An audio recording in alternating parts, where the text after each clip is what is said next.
Good morning. Welcome to the Daily Echo. It is Magnificent Monday, April 27th. Great way to start the week. The title of today's Echo is If Only, and I'm going to show a short clip afterwards. I use Chad Hymas on the Echo a lot of times because it's absolutely incredible to me what Chad Hymas accomplishes. And when we look at Chad Hymas and we see physically the limitations that he has, it's even more astounding. And it makes me think a lot of times. Chad had been normal physically most of his life until the accident occurred where the bale of hay had fallen and paralyzed him basically from the chest down.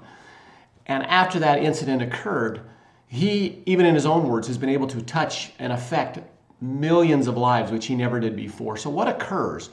Why do a lot of times we tend to think that if only I had more strength, if only I had a better mind, if only I were able to talk to people more, if only I was better looking, if only I was... We always have an if only, I could accomplish more of my dreams. And yet, in reality, we will watch many times people that undergo catastrophic events that take away physical qualities that they have accomplished so much more.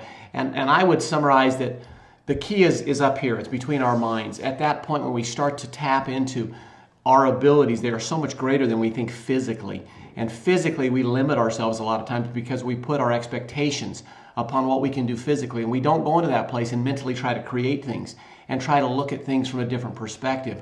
So as you go through this week, instead of looking at all the things that you don't have, start to spend time thinking and using that mental creative powers that we all have to find ways you can embrace life a little bit more and ways you can actually empower others and serve other people. And you will find that when we do these types of things, we add tremendous abundance in our lives.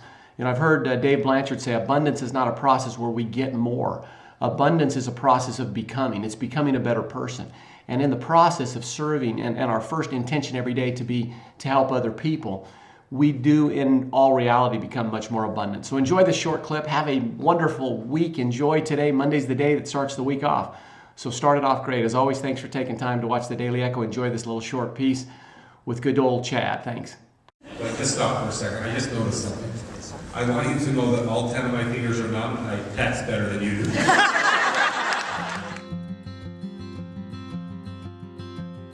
My accident took place about 14 years ago, and I broke my neck one evening as I was in angst to get home to see my youngest child walk. In my desire to get home, I took a shortcut out in the field while on a tractor, and a bale of hay that weighs more than a pickup truck landed on my body, and that's how I was injured. So from that point on, I was going to be a quadriplegic, which means I was paralyzed, or would now be paralyzed in all four limbs of my body, and from the breast line to the toes. My dad heard a speaker a couple months before me speak from a platform in a wheelchair. And when he heard that speaker, he bought his book and his tape. After I was injured, my dad contacted him, and that guy delivered it to me, and he showed me what was possible. 9 months later, Art Berg would pass away. And that's when it hit me. I wonder if I should fill the gap that was now a void in my life. Within 9 months of me being paralyzed, I started, and I was traveling the world within a year. So now we've hit 52 countries and been on all 7 continents and literally shared a very personal message with millions of people. Tonight's a very special audience. We have a young girl who lost her life in a tragic accident. And so I have the honor of talking about leaving a legacy. That's tonight's message. Yesterday's message was about leadership. The day before that, I was talking about safety.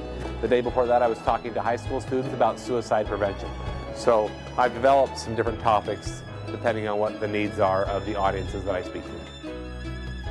Days that I feel overwhelmed, I try not to think too much about my incident or what my challenges are.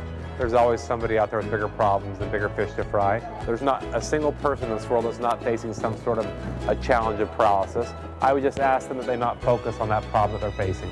When they put all their focus onto the problems they're facing, they're less productive, less efficient, they're less happy. I'm giving you a free copy of my book tonight.